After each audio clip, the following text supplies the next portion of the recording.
पति पत्नी के विवाद में अक्सर ये देखने को मिलता है कि जब डिस्प्यूट ज्यादा बढ़ जाता है दोनों के बीच में और कानूनी कार्यवाहियां शुरू हो जाती हैं, तब महिला के द्वारा न सिर्फ पति बल्कि पति के उन पारिवारिक सदस्यों, दूर दराज के रिश्तेदारों जो कि दूर रहते हैं, पति पत्नी के विवाद से उनका कोई संबंध में नहीं होता है, उनको भी आरोपी बना दिया जाता है।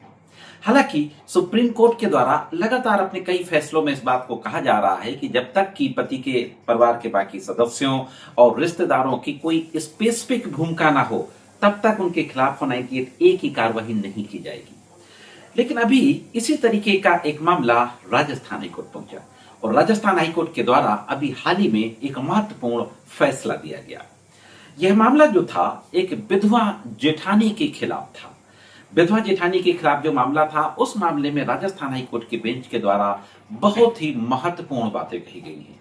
तो दोस्तों, मैं करीम अहमद सिद्दीकी एडवोकेट एक बार फिर हाजिर हूं आपके बीच में अपने YouTube channel legal and social awareness में राजस्थान हाईकोर्ट के इसी महत्वपूर्ण फैसले की जानकारी के साथ।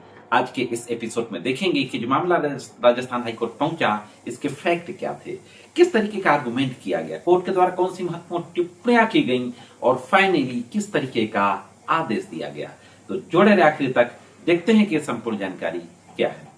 ये जो मामला था दोस्तों, इस मामले में हस्बैंड वाइफ के बीच में डिस्प्यूट होता है। डिस्प्यूट के चलते दोनों लोग एक दूसरे से अलग हो जाते हैं।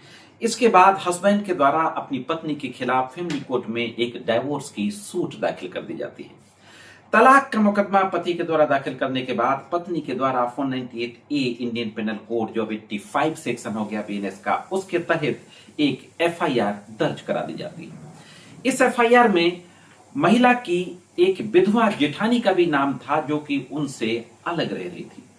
FIR के बाद इन्वेस्टिगेशन होता है। इन्वेस्टिगेशन के बाद न्यायालय में आरोप पत्र आता है, यानी चार्जशीट कोर्ट में दाखिल की जाती है पुलिस के द्वारा। चार्जशीट दाखिल करने के बाद जो विधवा जेठानी अलग रह रही थी, जिसको आरोपी बना दिया गया था, उसके द्वारा राजस्थान हाईकोर्ट के समक्ष क्रिमिनल मिसलीनियस रिट दाखिल की जाती है और पूरे मामले की कार्यवाही को चैलेंज किया जाता है। तो देखते हैं कि हाईकोर्ट में किस तरीके का आर्गुमेंट होता है और फाइनली क्या आदेश आता है। यह जो मामला राजस्थान हाईकोर्ट पहुंचा, PD Gurjar and others versus state of Rajasthan criminal miscellaneous writ petition SB number 1675/2024, पूरी डिटेल आपकी स्क्रीन पर है। राजस्थान हाईकोर्ट के जस्टिस अनूप कुमार ढांड की पीठ के द्वारा इस मामले की सुनवाई की जा रही थी।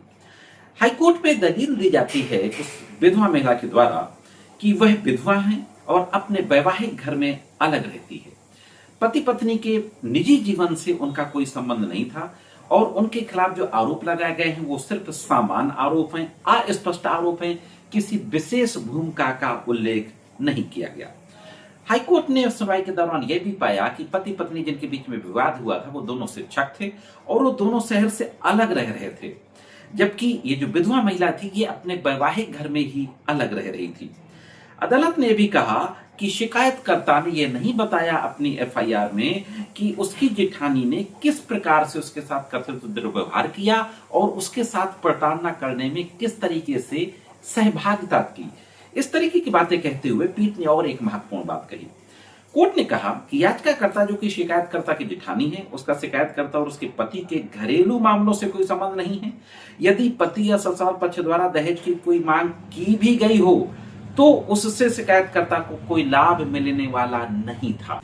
आगे कोर्ट ने यह भी कहा कि याचिकाकर्ता जेठानी का उन नकदी या दहेज के सामानों से कोई लेना देना नहीं था जो कथित रूप से महिला के पति और सास ससुर को दिए जाने थे। इस तरीके की महत्वपूर्ण बात कहते हुए अदालत ने विधवा महिला और ससुराल के परिवार से अलग रह रही जेठानी, जिसको कि आरोपी बना दिया था, उसके खिलाफ इस पूरी कार्यवाही को रद्द कर दिया।